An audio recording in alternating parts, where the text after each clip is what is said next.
it. I mean, if it wasn't for our breath, you know where we'd be. What about if you had the diagnosis that your lungs just not up for the purpose? That is the focus of a radio play that is being staged in a theatre, and it's all about the value, the pricelessness of lungs. And I think the lungs are even a character in this radio play. That is a remarkable work we'll be highlighting a little later in the show. And do you remember radio plays? They've come and gone. Of course, they were very, very big in the 50s and the 60s. I remember radio plays. Blue Hills, my grandmother, Jess, was addicted to, and I think that's the right word. She would shush us like she was a librarian. And if you've got any memories of radio plays, or if you think that the radio play has got a very important role to play, what is it about radio plays that you remember or that you'd love to champion? 1300 222 774. And you can text in on 0437 774 774. And at 24 past 7, I'm now looking at two champions of the radio play. One, the creator, the other, director of. The first is Kate Herbert, who's the playwright behind this new radio play that will be recorded live on stage at La Mama. Kate Herbert is the writer of over 20 plays, and Lung is her latest. Welcome, Kate. Thank you. And beside her is NancyBlack, who's the director of Lung and has directed, I understand, several of Kate's plays before now. And it's interesting, Nancy, with your surname, Black humour is a feature of Lung, I understand. Welcome, Nancy. Thanks, David. It is indeed. Well, let's get to the synopsis, the elevator pitch, if you like, Kate, and then we can talk about how humour plays a role and how the lungs play a role as well. Okay. Well, it is the story of a woman called Anna, who's a corporate lawyer, successful corporate lawyer, who suddenly finds herself in a position where her lungs are failing her unexpectedly. She had no idea how severe this was. And we see her and her partner, Dave, and her mum, and her lungs, obviously, dealing with this change. And how does she manage it? How does she manage this loss of all her freedom, skills, well-being, mental health? And she's eventually waiting for a lung transplant. Because the focus, one of the many focuses of the play is that we identify ourselves by our health in a way, and when that health falters, we suddenly have a different way of thinking about ourselves. Was that for you the impetus of exploring this as a story? Well, that is what's driving it, I think. And particularly with Nancy's help, after the initial, the first version of it was just two actors, just Anna and the lungs. And the lungs were one actor playing the lungs. Now we have two actors. We have a righty and a lefty. Got a right and a left lung. A right and a left. You really splashed out, haven't you? Yeah, we're really. This is a big budget show. Well, we've even got Death. Death comes in. Oh, hang on, spoiler alert. He comes in pretty early. He's in the program, so and he's very seductive. Oh, I bet you he is. Because after a lot of pain, Death is probably the person you wouldn't mind seeing.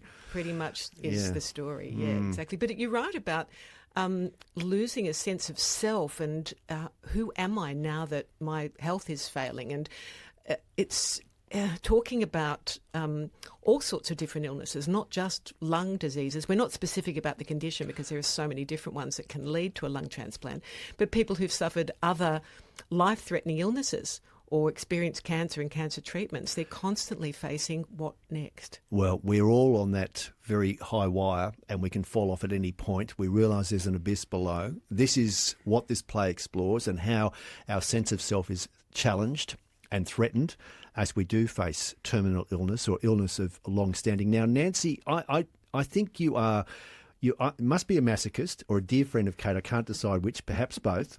But not only is this play about a tough story to tell, it's also a radio play that's a little bit funny. I mean, how do you begin to even rein Kate in and say, all right, let's have two lungs, but let's make it How did you begin the conversation with Kate?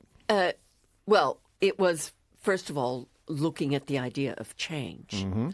But then, you see, I love radio plays, and I've just been listening to all of Tom Stoppard's radio plays, which have been recorded, and all through the 70s, there was a lot of radio, and I've myself participated in ones with the ABC back in the 70s and 80s here. Yeah, really, great. So, and I love radio as a medium.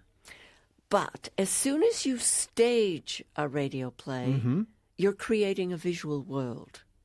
So I have been exploring through the rehearsal how we can make this both an oral and a visual thing, apart from just the normal thing of having someone speaking on stage. So we're using live mics. And the characters, they haven't learned their lines. So it's read, but there are things that we're doing visually, spatially, gesturally, that are like, so we're creating a visual energy. I love the point that you just touched on. One of the great enticements of radio drama, radio plays, are that they are all about your imagination doing the work. So how have you managed, and I think you've just told us in part, but I'd like to explore a little more, how have you managed to maintain that special aspect of radio theatre, the mind doing the work, on top of us being served the details of the players in front of us? Because we don't have a set. We're in the old La Mama. Oh, so this really is kind of bare bones theatre, right? It is bare How bones. exciting. They have a music stand with the script on it. They have a stand with an old-fashioned microphone on it, and they have a stool. You've answered that question beautifully. How exciting! And when they walk backwards, that will suggest. Keeping my fingers crossed here for your No, you're doing it like a pro. That's going to create a sense of space. Did you see what Nancy did? Did you see what Nancy did? Even though you're not in the studio, did you see what she did? She left the room, essentially. That is the magic. And did you say, in fact, I'll turn to you, Kate, did I just hear Nancy say that the actors don't know their lines? Is that right? No, They're just it's fed a not script? learnt. Yeah, What? The script is there. Well, What? for the past 4 weeks, months, even since we started rehearsal, I have been writing, rewriting. They've been improvising. I've been going home. I've been doing pages. I've been bringing them in. This script is draft 17. And I think 5 or so of those have happened in the last, 5 weeks. And Nancy's been driving with a whip for months, haven't you? She's your director. She's got every right to. And the dramaturg. So she's been in control of sort of, sending me along different paths and challenging me and encouraging me. And it's a much, much better play and much more interesting. And it's, I was going to say earlier, just an aside, I have actually written 3 radio plays for the ABC that were done here quite a while ago, 20 years ago or something. And I just want a studio somewhere near here where we are right now. It's amazing, isn't it? Just the full circle. Here we are. And getting some lovely texts coming through about people's memories and advocacy for radio plays. Claire, who's in Mount Eliza. Hello, David. Hello, Kate. And hello, Nancy. I can't remember any specific radio plays, but they must have been part of my growing up, as I did a course in my 20s at the Council of Adult Education on how to act in a radio play, says Claire. It was probably in the 70s, didn't lead to anything though. But they have had a renaissance, have they not, Kate? Well, there was a big renaissance in that period, in the late 90s, etc., that was... they were trying to bring them back. There was every Sunday at 3, I think, an hour-long radio play that was made on Radio here. National, wasn't it? Yeah, Radio National, and that's where mine were.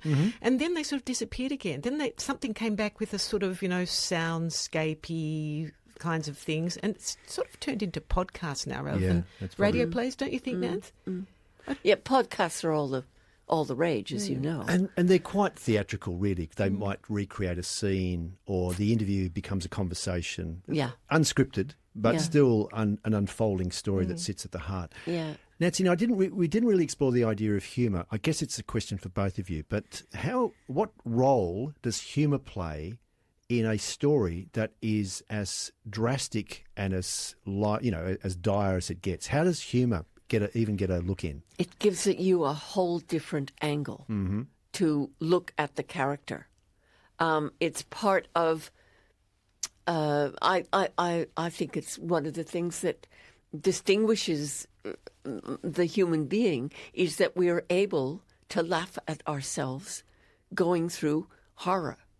I'm sure we've all, and I certainly have had friends who've gone through terrible things and have been able to get through it by laughing, by laughing sometimes at themselves.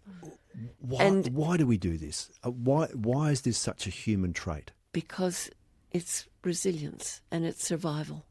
And I think when people stop laughing in those dark moments, it's when they've really given up, when they can no longer do it. And there are moments with Anna in this play when she can't. Her partner's trying to sort of jolly her along, and she's lost that sense of life and liveliness, and it needs to be encouraged back there. I was going to say something of one of the original readers of when we were doing Zoom readings during COVID. I had a couple of people, 3 people in America, West Coast America, doing readings with us. And one of them said to me, it's quite grim, what you need is butt shifters. And I keep telling people this because I find it hilarious. And I said, you have to tell me what that means. And she said, it's moments of lightness in a drama when people shift their butts on the seat. So you find the laugh. And we've found a few of those. So whenever I see something like that happen while Nancy's rehearsing the actors, I think that's a butt shifter. I'm also thinking from a witness's point of view, an audience's point of view, we become immersed in the same intensity that Anna, in this case, has succumbed to. And we are grateful for the relief as well, as much as the person living with the condition. I think it does really reflect how we need that. I like what you say about resilience. It's almost though to overcome a fierce opponent, to show a little bit of lightness, almost puts that foe in perspective, puts that foe at a distance. Really fascinating. Now, why I have to ask, in all your theatre, Kate, looking at 20-plus plays, here you've got a brilliant story. Obviously, you've really taken the time in 17 drafts to get to know these characters. Why ultimately have you not chosen to present this as a piece of stage theatre instead of radio and stage? Why was the choice to split the media? I suppose it goes back to there's a little, path for this play. It started as a commissioned radio play for the Victorian Seniors Festival. Wonderful. So it was to be a half-hour play, 27 minutes or 33 or something. And so I made it. It was commissioned, and then they lost their funding from what was called Radio Reimagined. All went away. And I went, oh, okay, so I've got this play that's just 2 actors, and let's do some readings of it, and did so. And then Nancy saw it. You were overseas in New York, I think, weren't you, Nance? And read it and said, I love the form, love the radio. And I said, what I'm thinking, and I proposed to La Mama, is to do a radio play that I will rewrite completely, but perform it live on stage so the audience can see all the mechanics, and thought about maybe having all the sound effects live. We've got recorded sound and various other live sounds and things too. A real treat. And there will be a live stream of it as well, not a radio live stream, but a recorded video live stream on the 17th, the Friday the 17th. People who can't go out. Yes. But I wanted to. I love seeing actors working. I love to see the mind of the actor at work. And I've done a lot of improvising, and you see that, the mind of an actor in a whirl. But when you're watching an actor with a script, communicating and scrabbling to draw the ideas out, there's something really exciting about that moment. Don't you agree? Totally. And I think there's become, I know that we were talking during the Comedy Festival to a theatre maker who had also opted for a piece of radio theatre at La Mama. I think it was like a melodrama, if I remember rightly. So it seems so that you are a part of a new wave by the sounds of it, Kate. Yeah. There was a, last year at La Mama, I saw the Samuel Beckett radio play from the 50s. After the Fall. After the Fall. Yep. Written specifically for radio with, in fact, the first lungs, the first person who was playing the lungs was the lead in that, with sort of crunching gravel and, wind machines, and it was all that original stuff. Beautiful piece. And I thought, I think that might have been a bit of a catalyst, even though I ain't no Samuel Beckett. It was just lovely to watch. And I just love having voices in my ears. You are listening to Kate Herbert, who's the creator of a new play. It's called Lungs. Lung singular. It's at La Mama. And the dates, I'm just trying to get the dates in front of me at the moment. The preview is the 7th of May, okay. And the opening is the 8th. It runs until Sunday, the 19th of May. There you go. So now this is at there's 2 venues, is there not? So this is at the old courthouse one? This is the La Mama HQ, it's called. HQ there, right on. Faraday Street. On it's the one that burnt down. I have to say to you, the last show I did at La Mama, the theatre burnt down while we were doing the show. Night 3, the theatre burnt down. I can't believe they let you back in. Touch wood, I know. I'm a curse. I'm a curse. No, Sorry, people. Don't be like that. No. We'll just I'm call touching wood. Is this real? We'll just getting some lovely responses to Dave on who's this actually is from Chris, who's in Geelong. Hi, David. I grew up in New Zealand and I have strong memories of my dad listening religiously to the Dad and Dave on Radio New Zealand. And Evie and Bermagui, hi, David, Kate and Nancy. The wonderful children's classic, The Muddle-Headed Wombat, which I loved as a kid by Ruth Park, was originally a series of radio plays. It was hugely popular, with Ruth Park convinced by her publisher to create the characters into storybooks of the hilarious adventures of Wombat, Mouse and Tabby Cat. Evie, you're taking me back. Not to have my mother read me those lovely stories would have been terrible. That's from Evie. If you would love to see Lung, this sounds like a rare chance to see a very exciting piece of theatre that's gone through the crucible of all sorts of iterations and come out the other side as essentially a dual media experience. You can see, you can listen, you can imagine. This is a play that takes on the huge life challenge that Anna faces, the main character, talking to left and right Lung. Talking as well to Death by the Sounds and her stalwart partner Dave. Can she get through it? What are the character changes that take place when chronic illness faces us? All these questions will be explored as part of this new show. It's happening, as you just said there, Kate. The preview's at May 7, which is only next week. Then May 8 is opening night. It runs through till May 19 there at La Mama HQ. If you'd love to get some tickets, love to know more, head to lamama.com.au. Nancy and Kate, thanks so much for coming in. Thanks, David. Coming